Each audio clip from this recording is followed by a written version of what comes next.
right, as we get started, want to review over our identities very quickly. Of course, our most basic identities of all, we've been using these since the beginning of the year practically, are reciprocal identities. We know the reciprocal of sine is? 1 over cosine.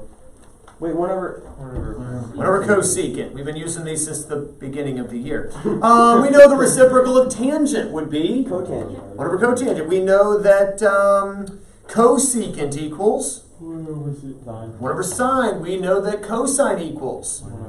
We know that cotangent equals? 1 over tangent. We know that cosine equals? 1 over secant. Our negative angle identities, we know that most of our trig ratios, if the angle is negative, what do we do with the negative sign? Put it in front of the ratio. So instead of, for instance, sine negative theta, negative sine theta. That's going to be true for all the trig ratios except cosine and secant, your even functions. For both of those, what happens to the negative that's in front of the angle? Vanishes. Poof, it is gone. It's just cosine negative theta, just cosine theta. What happened to the negative? Gone. So cosine and secant, that'll be true. Quotient identities, there's only 2 of them. One of them turns tangent into sine over cosine. The other turns cotangent into cosine over sine. Pythagorean identities. Give me one of them, Jamie.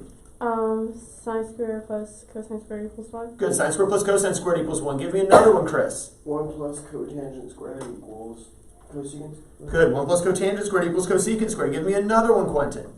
1 plus tangent squared equals secant squared. Good. 1 plus tangent squared equals secant squared. Then we had our sum and difference identities. And what's the sum difference identity for sine class? Sine, cosine, cosine, sine. Oh, that one. Okay, so if we have a sum difference, maybe we have the sine of, pick 2 letters, Ethan. Beta. Plus or minus chi, all right? And so we would write out what class? Sine, cosine, cosine, sine. Sine, cosine, cosine, sine. But we also got to put what else in here, Ethan? Positive for or negative positive. Positive, negative in the middle. Beta. Beta. There we go. What about our cosine sum difference identity? Jamie, give me 2 letters. Alpha, omega. Alpha plus or minus omega. Class for cosine we have? Cosine. There we go. But the first sign that we say actually means to change the positive negative. It says SIGN, negative positive. Sine. Sine, of course, Jamie, we also need the alpha, omega, alpha, omega. We do need the alpha and omega. There's a sermon in there somewhere, but we don't have time, so we move on. Tangent. Chris, give me 2 letters. Gamma and lambda. Gamma plus or minus lambda. And for tangent class, our identity is? Tangent plus or minus tangent all over 1 minus plus tangent. So we have tangent plus or minus tangent. And of course, we'll put in the gamma, lambda, and the gamma. That's a horrible gamma. Gamma, lambda, and there we go. Questions on the sum difference identities. What if I wanted the secant sum difference identity class? Reciprocal of sine. 1 over cosine. What if I wanted the cotangent sum difference identity? Reciprocal of the tangent. Flip that. What if you wanted the cosecant? 1 over sine. 1 over the sine, right? So that's all easy. What about our double anglets? Now we're getting into the newer ones. Our, pick a letter, Quentin. Omega. We already used omega. Use a different one. Theta. Theta. What about sine 2 theta? What's our identity, Quentin? 2 sine theta. Cosine theta. 2 sine theta, cosine theta. We need to make sure we have that one memorized. Pick a letter for us, Ethan. For cosine of 2... Lambda. We already used lambda. Okay. Starts with an F. Phi. Actually starts with PH, but it sounds like an F. 2 phi. And so the cosine of 2 phi. How could we write our double angle? There's 3 ways to choose from. Pick one. Cosine squared phi minus sine squared phi. That's perhaps the easiest one to memorize and often the easiest one to use. However, it's nice to know we have a couple other variants of this. What's our delta variant for our double angle identity? Jamie? 1 minus 2 sine squared phi. Well, in this case, it's delta. We say the delta variant. And then what about the epsilon variant? Chris. Cosine, 2 cosine squared minus Epsilon. 1. Minus 1. What does uppercase alpha look like? Uppercase alpha looks like this. Lowercase alpha looks like What does that. uppercase beta look like? A big B. What does uppercase lambda look like? Oh goodness, lambda. I think it's just this, and then the lowercase is that, but I could be wrong. Uppercase lambda. It's been a while. Anyway, I stumped the teacher. I exclusively use lowercase in this class, so yeah. Anyway, so anyway, we've got our cosine double angle identities in there. We've got tangent double angle. Let's see. We need a letter from Quentin. Uppercase V. I only use lowercase letters in. I can't think anymore. Let's go with mu. No. Tangent to mu. And what would that be? 2 tangent B over 1 minus tangent square B. And then we come to our half angles. These are the new ones. These are the ones you copied 2 times last night for homework. Let me take a look at those. Make sure we are good to go there. There's your sign of half angle, cosine. Tangent has 3 different forms, 3 variants, if you will. Uh-oh, I think we lost one. Oh, when you were copying in your notes, you missed the last variant. So right here. No, there's 3 variants. You got 2 of them, so we'll need to make sure we add those to your notes. Where's the half angles you copied? He's finding them. Ethan. Oh, you also did not copy the 3rd variant. Well, you said that one was your favorite or the important one. Yeah, but we need to know. It's good to know all 3 because it will come up once or twice where it would be really helpful to be able to find your homework. Christopher. I'll show you in a second. I'll show you a green slip in a second. All right. So our half angle ideas. We are running out of green letters here. Oh, we found it. We need to bring the green slip just in case. I want to make a whole trip back to my desk. I am that lazy. He did find it. All right. So no green slip. Man, maybe next time. Just kidding. he is wanting me to fail. All right. So let's see. We got to pick a letter we haven't used yet. I got one. Yeah. Uppercase gamma. We don't use uppercase here. Let's use Z. see, we use that's the Canadian pronunciation of our Z. It's not actually a Greek letter, but zeta. Zeta. Oh goodness, how do you even draw zeta? I'm not even gonna try. Capital Zeta is easy. The lowercase zeta is some weird, like, squiggly looking line. It's really strange. We don't use zeta. Let's go with sigma. Just draw a triangle. Alright, so let's go with the sine of half of sigma. I was like, how do you draw sigma again? Alright, and the sine of half sigma. And the sine half angle is kind of a strange radical. What is it, Ethan?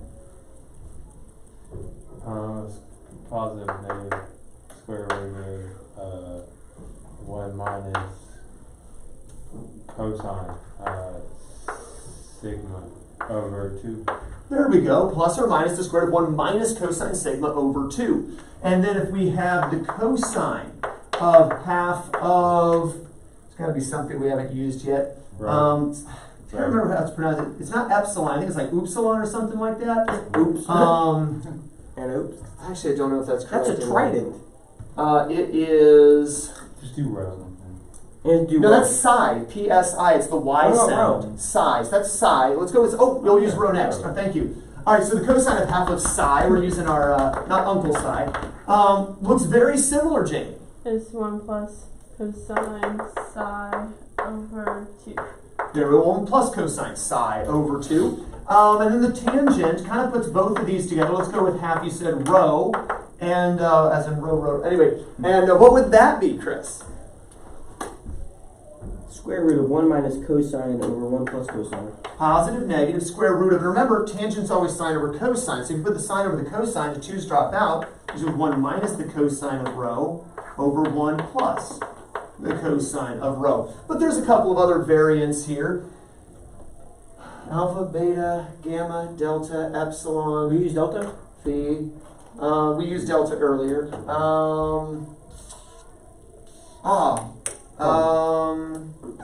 There's the Eta. We haven't used eta yet. So let's go with the tangent of half of eta. And there's the form that I said I liked best of all, Ethan. 1 minus cosine eta pi. Over sine eta. There we go. And then you'll need to add this other one here. And let's go with the tangent. Let's just do theta again for sake of ease, since they're writing it down. Tangent of half theta could also be written as the sine of theta over 1 plus the cosine of theta. So what you notice is we could keep the numerator and replace with a sine, or keep the denominator, replace the numerator with a sine, and the radical drops out. Okay, so there's all your different identities that we've talked about most recently. Of course, the fundamental ones we drilled as well. Make sure you've got those half angles copied down correctly there. No homework defense room? What? No homework defense room? Well, I could see why they didn't get it copied. I'm feeling gracious here. You almost gave me one! You didn't have anything at first. You couldn't even find it. All right, we got it copied down? We copy it twice? Oh, I just copied that one. I'll say we copy it once, we get green slip. Copy it twice, no green slip. See how that goes? All right. Now, while they're writing it, another thing I want to review with you, because we saw this the other day. We saw like a 4 theta. How did I say is the best way to rewrite a 4 theta? Like, for instance, if we had like the cotangent 4 theta. I said, let's rewrite that as 2 theta plus 2 theta? 2 cotangent 2 theta. my recommendation would be 2 theta. Double a double. Does that make sense? What if we had something like a secant of a 3 omega? How did I say to rewrite a 3 omega? Secant 3 omega. Or secant 2 omega plus omega.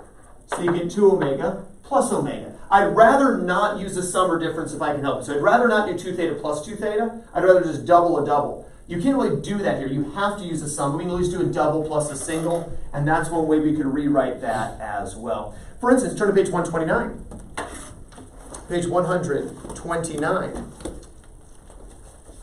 And let us take a look at page 129. Number 43, copy that down if you would please. Page 129, number 43, copy it onto your paper. We're going to verify this identity together. I don't like this.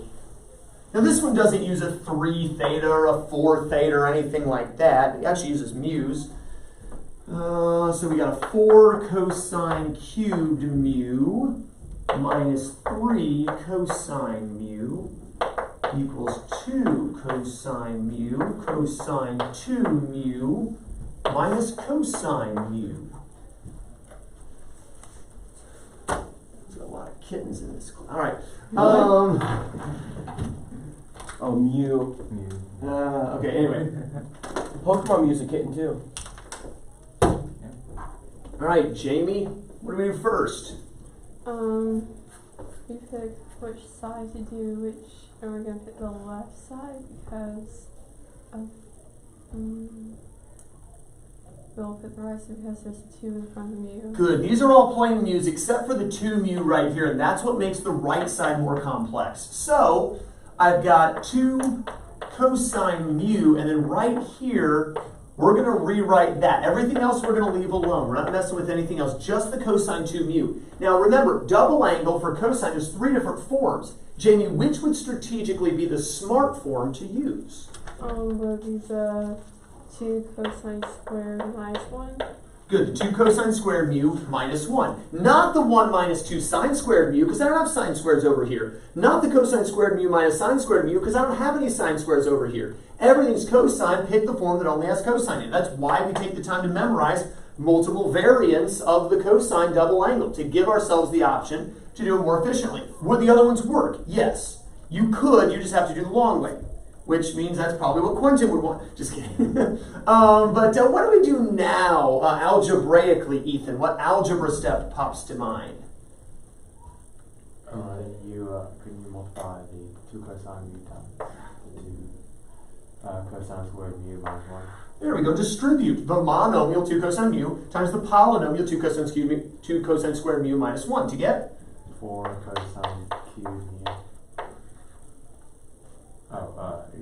minus 2 cosine mu. And of course, we still have this negative cosine mu at the end. Now what, Chris?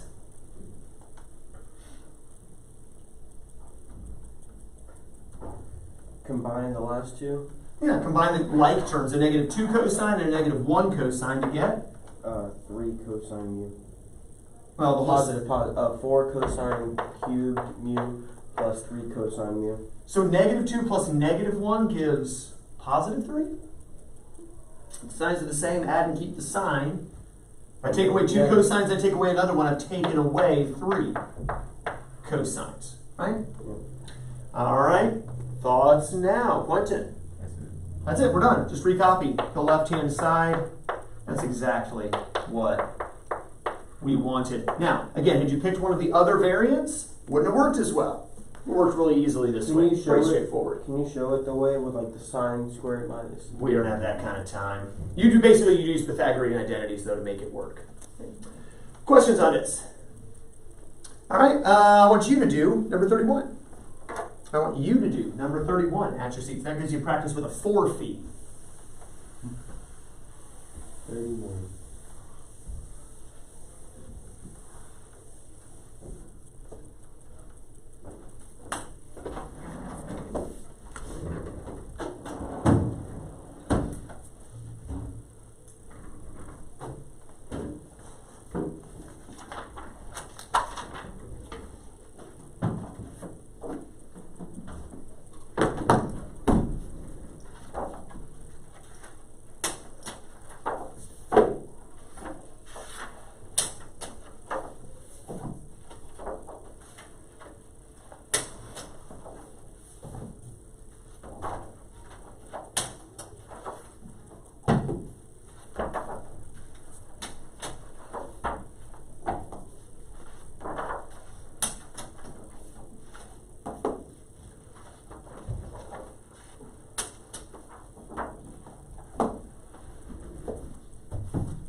Why do we have classwork? So you have time to practice and so you have time to get stuff done.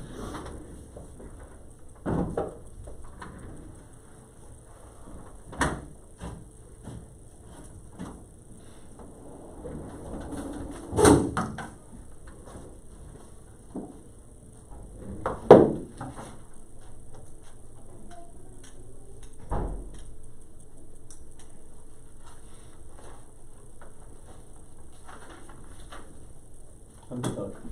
Uh-oh. We have stuckness.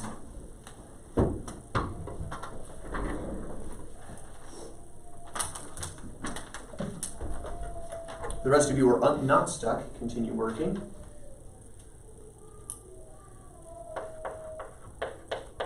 Someone's not happy. There you go. Probably had a nightmare about being a math teacher and one of his students got stuck and he just couldn't handle it emotionally. Oh, that was the kid screaming.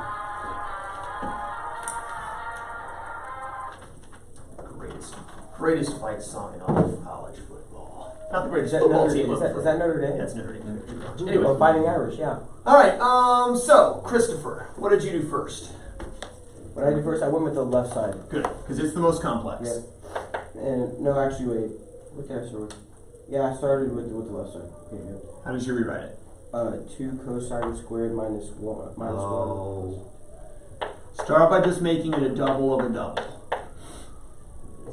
That's it. 4 phi becomes 2 phi. Now we can use the double angle identity for cosine. Well, there's 3 of them. Which variant do we want to use? 2 cosine squared minus 1. 2 cosine squared minus 1, but it's going to be 2 cosine squared 2 phi minus 1. Make sense? Yeah. Which literally means 2 times the cosine of 2 phi times the cosine of 2 phi minus 1. That's what cosine squared 2 phi means. Cosine 2 phi times cosine 2 phi. Now do you know what to do? No. Here we go. Well, I have a double angle here and a double angle here. So I should probably write out a double angle identity, and there's 3 variants to choose from. Which one should we pick? 2 cosine squared minus 1. So I've got this 2. Let me make sure the camera doesn't cut anything off here. I've got a 2. I'm going to rewrite this as a double angle. I'm going to rewrite that as a double angle. Of course, I still have the minus 1 here at the end. So how do I write my double angle for cosine, class? 2 cosine squared minus 1 phi. And this time, what is being doubled in each case is a regular phi. Now I've got all single phis, like I do on the other side. Now here I have a binomial times a binomial.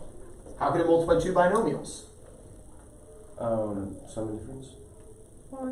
FOIL. Or the other option here would have been to say 2 times the cosine of 2 phi squared. And to simply write this squared. In which case you could square the first square less multiply and double. Or, going back to what I had, you just FOIL as Jamie said. So let's just do the FOIL. I've got this 2 out in front.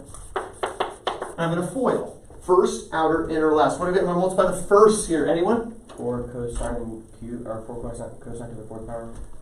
4 cosine to the 4th phi.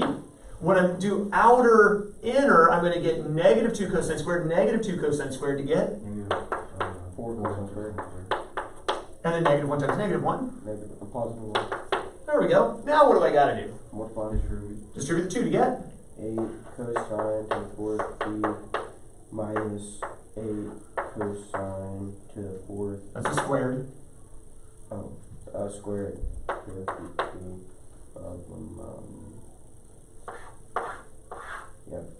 2 plus 2. Minus 1. And I can combine these like terms real quick. To get a positive 1. Right. So at that point, I just copy 8 cosine to the 4th phi minus 8 cosine squared phi plus 1 equals 8 cosine to the 4th phi minus 8 cosine squared phi plus 1. Put a check mark. Finish it out at your seats. How many got that already? You pretty much nailed it. Uh-oh. Questions? I got to the 4th step. No. 3rd step. Yeah. So you got this far, and then you kind of lost track of what to do. Do you see how either rewriting this as cosine of 2 phi squared or as cosine 2 phi cosine 2 phi would kind of open up the playbook for you? All right, questions on this? Can we move the quiz to tomorrow? All right, let's go ahead and talk about these half-angle identities, because I introduced them to you yesterday, and we have not yet practiced with any of these half-angle identities. And that's just a crime, you know? It'd be a shame to give you a quiz and not teach you how to use these half-angle identities first, right? We are public school. So let's go ahead and talk about these half-angle identities. Write this on your paper if you would, please. Let's find the sine of 157.5 degrees. What? Exact value. And you say, that is not a special angle, and you'd be right. In fact, it's not even a sum or difference of 2 special angles, but it is half of a special angle. I could rewrite this as the sine of half of, what is that half of? Use your calculator to find it. 315. 315. How did you get the 315? Multiplied by 2. Yeah, multiply by 2 and it tells you what it's half of. Make sense? So it's half of 315 degrees. And then because I'm writing it as half of something, I'm going to write my half angle identity for sine, which is positive, negative, square root of 1 minus cosine over 2. But the theta that goes here is what I took half of. So 2. 315. 314. 157 and a half No. times 2?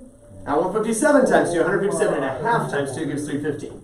Oh, my stars. Alright, so this is really easy, right? We just take the cosine of 315. Now, of course, we know that's in quadrant 4. and has a reference angle of 55. 45. 45 degrees. What is the cosine of 45 degrees, class? Square root 2. Square root of 2 over 2. And in quadrant 4, cosine is Positive. So this is positive, negative, square root of 1 minus positive square root of 2 over 2, all over 2. So far, so good? Now here's the only thing. This has a denominator 2. Let's give this a denominator 2 by rewriting the 1 as 2 over 2. By the way, while we're at it, minus a positive square root of 2 over 2 just means a negative square root of 2 over 2. Let's also rewrite this 2 as something over 2. So we can knock out all the denominators at once. 4 over 2. 4 over 2. Questions on what we just did there? Does it make sense? And do we see why? Because now, denominator free. It just becomes the positive negative square root of 2 minus the square root of 2 all over 4. And all those fractions just drop out. Make sense? Now, here's the key. When you work with radicals, you are not allowed to have a denominator in a radical, right? For instance, you couldn't leave the square root of 2 fifths. You'd have to make that 10 25ths and leave the square root of 10 over 5. Remember doing that in algebra 2. So you can't leave a number in the radical. You have to take the square root of the 4. Well, that works out great, because what's the square root of 4? 2. You are allowed, however, to have a radical in the numerator. So I can leave the positive negative square root of 2 minus the square root of 2. You're even allowed to leave a radical inside a radical. And there's not a way to simplify that because it's two separate terms. So it's just really ugly. There's just one thing left that we could have done at the beginning. And it's this positive negative that's floating around. I want you to write this in your notes. We'll go back to where you wrote your identities initially. Positive negative does not mean you have two answers.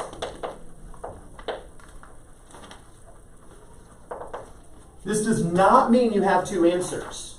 You can only have one. The positive negative is a choice based on ASTC. And you're going to go back to the original problem to decide whether you're picking a positive or a negative. So the positive negative doesn't mean positive and negative, it's positive or negative. Well, for the sine of 157.5 degrees, class, what quadrant is 157.5 in? 2. The original angle's in quadrant 2, and sine in the second quadrant is Positive. So I'm going to pick the positive square root of 2 minus square root of 2 all over 2. By the way, Chris had mentioned, could we cancel the 2? No, this is rational. This is irrational. This is really, really irrational. We're done. And there's our answer. Questions on this? So there's only one identity to plug in for. It actually makes pretty easy as long as you're careful with your algebraic work. Let's do another example together. Let's find the cosine of pi over 12. That's not a special angle. Pi over 6, yeah. Pi over 3, yeah. Pi over 4, pi over 2, plain old pi. But denominator 12 isn't special. It's not even a sum or difference necessarily of two things that are special. But I could write pi over 12 as half of something special. Pi over 12 is half of Pi over 6. pi over 6. Right? So, since I've written it with a half of an angle, I need to write the half angle identity for cosine, which is class positive negative square root of 1 plus cosine theta over 2. But instead of theta, I'll put in the angle I took half of, which somebody started to say, pi over 6. Make sense? Now, I don't want to carry the positive negative like I did last time, because that was a pain. So right off the bat, I'm going to make my choice. Pi over 12 is in what quadrant? 1. Barely. I mean, that's a tiny little angle in quadrant 1, right? I mean, 60 degrees, right, would be, or 30, pi over 6 would be like 30 degrees. This is even half of that. So this is very small. So this is definitely quadrant 1. So do I pick the positive or the negative? Positive. I pick the positive. And that means I don't have to keep writing positive negative anymore, which is great. Then I need to take the cosine of pi over 6 right here. Of course, we know pi over 6 really means 30 degrees. So what's the cosine of 30? Square root of 3 over 2. So I have 1 plus the square root of 3 over 2 all over 2. But again, I want to strategically work this so I don't have a denominator 2. Now, watch what I essentially did here. By rewriting this as 2 tooths and 4 tooths, it's as if I multiplied everything by a 2. This isn't squaring, this is multiplying by 2. 1 times 2? 2. Square root of 2 over 2, square root of 2. 2 times 2, 4. Let's do the same thing here. Let's multiply everything by a 2. And that gives me what? 2 plus square root of 3 over 4. And we can take the square root of 4 in the denominator. 2. 2. And in the numerator, I'll just leave the 2 plus square root of 3. square root of 2 plus square root of 3. And I'm done. Quick and easy. It's not hard at all, as long as you have the identity memorized. So the positive negative is a choice you make based on the quadrant. The angle you took half of goes in for the theta. Questions on how to do sine and cosine half angles. Look across the page to page 128 now in your textbooks. Page 128, you were already on 129. Copy down number 5. Now we don't have a half angle identity for secant. But I do have a half angle identity for cosine. So all I'm going to have to do is take the reciprocal. So it says secant of 7 pi over 12. Denominator 12 ain't special, is it? But I could write it as half of something that is special. Or 7 pi over 6. 7 pi over 6. Do you see how we found the half angle there? Half times 7 pi over 6 equals 7 pi over 12, right? 1 times 7 pi, 2 times 6, right? So it's half of 7 pi over 6. Now this is secant, so I need to think of the reciprocal of the cosine. So positive, negative, square root of, flip that fraction. What goes in the top? 2. The 2. What goes in the bottom? 1 plus cosine. 1 plus cosine. In this case, 1 plus cosine of? 7 pi over 6. 7 pi over 6. Let me pause for a moment. Questions? I want to make sure I'm not losing anybody here. Ethan, you good? Jamie, you good? Chris, you good? Yeah, I just need to have these memorized. That's the only thing. And you'll have it memorized by tomorrow, won't you? Yeah. Yeah, lesson 65, we're going to have these identities memorized. All of them, right? We can hope so. Of course. All right, and now, I don't want to carry this positive negative. What quadrant does 7/12 of a pi fall into? 3. Barely into 3, because 2 would be 6 pi over 12. Well, let's think here. This is a whole pi right here, right? That's 12/12. Quadrant 2. Yeah, we're not to 12/12 yet. In fact, half of a pi is right here. That's 6/12. Oh. We're slightly into quadrant 2. Secant in quadrant 2, Negative. negative. So I'm going to pick the negative, and I'm going to keep the negative as I go. I have the 2 over 1 plus, let's figure, what is the cosine of 7/6 of a pi? Well, what reference angle do we have? 30. And what quadrant is 7 pi over 6 in? 4. 3.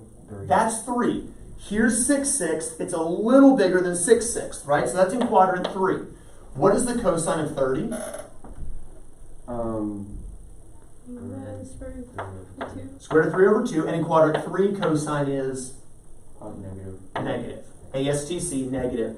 So we've really got a 1 minus or negative square root of 3 over 2 all underneath the 2. Once again, multiply everything by 2 to make the radical a little bit more bearable. What's the fraction? 4 over 2 over square root of 2 plus, Just 4 over 2 minus square root of 3. Double, double, and when you double, it knocks the 2 out. Also positive, negative, just keep the negative. Do we still follow what's going on here? Just make sure it's not in the way. Now, here we have a 2-term radical denominator. It's not like we ain't seen this before recently. What do I do when I see a 2-term radical denominator? Take the conjugate. Multiply by the conjugate. What is the conjugate of 2 minus the square root of 3? 2 plus square root of 3. So we're going to multiply top and bottom by 2 plus the square root of 3. Now, strategy tip. Don't distribute in the top. Let's just leave the top alone here. So I've got the negative square root of 4 times 2 plus square root of 3. But in the bottom, we do 3 things. Square first, square last, put one sign. Thank you, Quentin. Square root of first, square root of last, put a minus sign. Square root of first class. 4. Square root of last. 30. Put a minus sign. 4 minus 3 is? 1. Oh. In other words, this is just negative square root of 4 times 2 plus square root of 3. Does that make sense? Because it's all over 1. One more thing. The reason I did not distribute the 4, remember, if you have the square root of 20, you would rewrite that as the square root of 4 times 5. You would factor the 20, so you could take the square root of the 4 to get 2, and you would leave the square root of the 5. We'll do the same thing here. Let's take the square root of the 4, And that comes out. So we have a negative 2, and we'll leave the 2 plus square root inside. And there's our answer. That is the secant of 7 pi over 12. A little more involved with the reciprocal because of the 2-term radical denominator and multiplying by the conjugate. Questions on this? A lot of algebra. A lot of work with radicals. Is that what Halfangle identities are? Just a lot of algebra? Yeah, most of it. I mean, even verifying identities, half the steps are algebra steps. There's just a few trig steps sprinkled in. Why isn't pre-cal just called algebra 3? Well, we went over that yesterday. Let's take a look at number 7. We have the cosecant of 112.5 degrees. Now that 0.5 means a half. And that's a dead giveaway that you're going to need to use what kind of identity? Half identity. A half angle identity. And so we need to rewrite our 112.5 as half a something. Well, what is 112 and a half? Half of? Somebody was 25. 225. There we go. Is that what you were trying to say, Jamie, before I rudely interrupted? Half of 225. And it's cosecant. Do I have a half angle identity for cosecant? Kind of. What is it? Plus or minus square root of 2 over 1 minus cosine?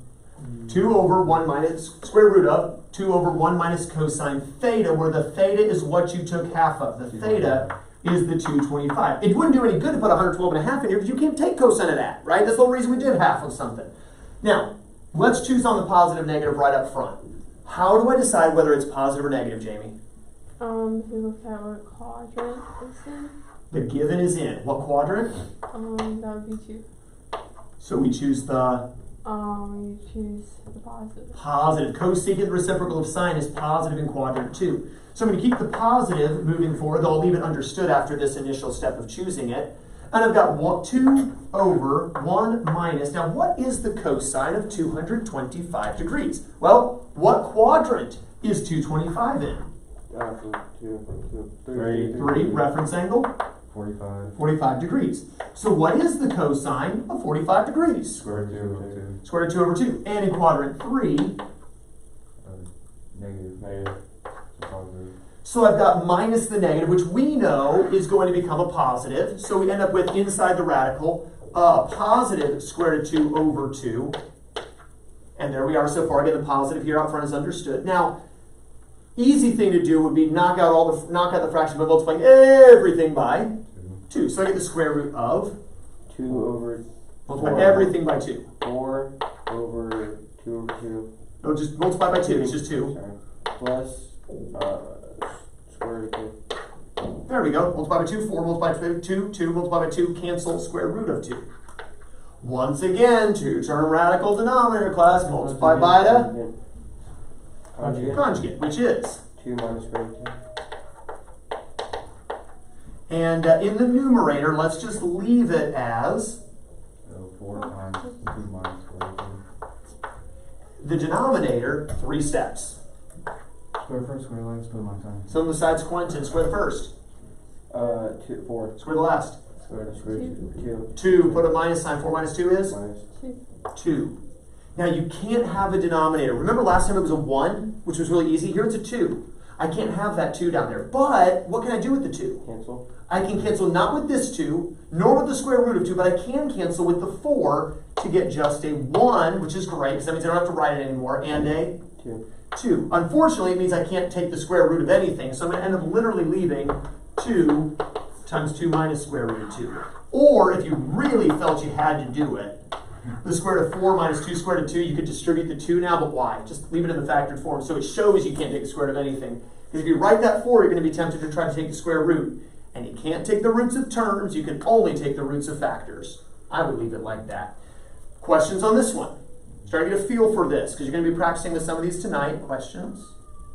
All right, let's take a look at number 9. Number 9, where we have the tangent, finally, of 15 pi over 8. This is a fun one. Because denominator 8 ain't special. We'll drop down 4.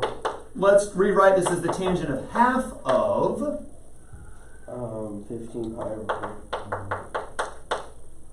Making sense? And we'll write our tangent half-angle identity. But remember, there's 3 of them. First class, we have positive, negative, square root of 1 minus cosine over 1 plus cosine. You better have these memorized quick. Or we could have, 1 minus 1 minus cosine cosine over sine. or we could have 1 minus sine over 1 cosine. plus cosine. sine over 1 plus cosine. Now here's the deal. If I choose this, we have a 2-term radical denominator. No, we're not doing that. If I choose this, I have a radical. Yeah. If I have this, As long as we have left, though. no 2-term radical denominator, no radical here. It's glorious. That's why it's your favorite? This is my favorite by far. I love 1 minus cosine over sine. It's the greatest in the history of trig functions. Everyone says so. Anyway, big, beautiful trig function. That's my. I don't do a very good Donald Trump impression, but anyway, that was my attempt. Make trig functions great again. Make trig great again. It's true. All right. So anyway, trig has always been great. What are you talking about? Anyway, that's what Hillary said, right? America's always been great. What do you mean make America great again? No, America's fallen into the muck and the mire. It did need to be made great again. Anyway, all right, but Grace Christian School does not endorse any political candidate. So we plug in our 15 pi over 4, and as you're writing it, you should get this weird feeling of 15 fourths of a pi. That's far out there. It is, considering a whole pi would be 4 fourths, and 2 pies would be 8 fourths. This is way bigger than 2 pi. So take 2 pi away. Take away 8 fourths of a pi. And we write as 1 minus the cosine of 7 pi over 4. Now we're boiling. Over the sine of 7 pi over 4. Now we're boiling with gas. We cooking with gas is the phrase. All right, so what is this 7 pi over 4 business? What quadrant? 3 or 4. 4. It's almost another 8 fourths of a pi, right? So that's in quadrant 4. And what's the reference saying? Anytime you got denominator 4. 45 degrees. So we've got here a 1 minus, now what is the cosine of 45? Square root Square root of 2 over 2. And in quadrant 4, Positive. positive. And what's the sine of 45? Square root 2 over 2. And in quadrant 4, Negative. and again, multiply everything by 2, and when you do, you end up with what? 2 minus square root 2 all over negative square root 2. There we go. Can you cancel the square root of 2? Nope. Those one's a term. But I could multiply top and bottom by another square root of 2. And what would that give me in the denominator? 2 times square root of 2. Negative. No, in the denominator. Negative 2. Negative 2. So remember, 2-term radical denominator multiplied by a conjugate. Just a plain old radical, just square root, multiply by itself, if you have to, and knock it out. But multiply by another square root of 2 to get square root of 4. Here, I've got to distribute. And that's going to give me 2 times square root of 2 minus 2. and now I can divide individually. What is 2 squared root of 2 divided by negative 2? Negative square root of 2. What is negative 2 divided by negative 2? Positive 1. Positive 1. And there's my answer. A lot of algebra. But you didn't have these weird radicals to mess with. That's happy. You didn't have a 2-term radical denominator. It wasn't a conjugate. Just multiply by square root of 2, which is easier in my opinion. Questions on this? I think we have time for one more. Let's drop down to number 16. By the way, notice we didn't have to pick a positive or negative at the beginning because we didn't choose the one with the radical in it. All right, number 16. Leave that up there in case people need to finish copying. I'm going to move on here. 16-0. We have the cotangent of negative 11 pi over 12. That's just revolting. The old way of doing things would be to add 24 pi over 12. But we ain't got to do that no more. We could instead do what with that negative?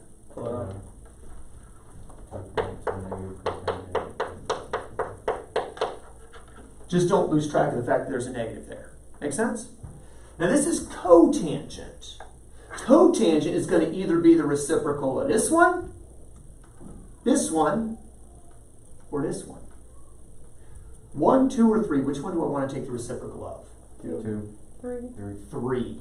Because when you take the reciprocal, it gives you the easy denominator. That's why we want to memorize this other variant, is so when you come to cotangent, you can flip it. So we're going to write this as, since it's negative right here, negative, let's transfer that over, the flip 1 plus cosine over, flip it down, sine. Taking this third variant, flipping it, but I'm going to put the negative in the front so I don't lose track of the fact that it's there. Make sense? And then from here, well, we need to rewrite this as half of something, don't we? Hold on, now I kind of skipped over that. Half of what? 11 pi over 6. 11 pi over 6. So that's what goes here and here. Questions on what I did so far? I've done several things. I pulled the negative out front. I rewrote as half. I picked which form I want to flip. I flipped it and plugged in the stuff. Of course, I kept that negative. Do we all understand what's going on so far? Any confusion at all? Don't want to move on if you're stuck. Everyone following? All right. Nice thing is it's the same angle both times. In both cases, it's quadrant 4. Almost 2 full pies, right? 12 pi over 6 would be 2 full pies. And it's reference angle 30, like it is any time you have a denominator 6. So we're going to write this as negative 1 plus, now what is the cosine of 30? 3 over 2. And in quadrant 4, cosine is? What's the sine of 30? 1 over 2. And in quadrant 4? Negative. Now watch. This is the sine of the whole denominator. This is the sine of the whole fraction. We have 2 negatives. Back to algebra 1 and algebra 2. What's the rule? 2 negatives make positive. They cancel. And if I multiply everything by 2, I get, 1 plus. well, no, multiply everything by 2. 2 plus square root of 3 all over 1. Or just that. Questions on that, Chris? Follow? That don't look so bad. Do you get a feel for how to use these negative angle identities? All right, tonight for homework, you're going to practice verifying a couple of identities that use double angles. You're going to practice using a few of these half angles. And don't forget, tomorrow you have a quiz where all it is not how to use these. That's coming later. But for now, do you just have them memorized? So we can actually work with these more and more in the future. So don't forget to study for a quiz over memorized identities in our next lesson, lesson 65. Also, on page 128, do 2, 4, and 6. Page 128, do 2, 4, and 6. So you're doing the kind of thing we were just doing. And what we started at the beginning of the lesson with, some verifications, page 129, 35, and 40. Page 128, numbers 2, 4, 6. Page 129, numbers 35 and 40. And don't forget to study for a quiz over memorized identities in our next lesson. Have a wonderful rest of your day, and when the bell rings, you will be dismissed.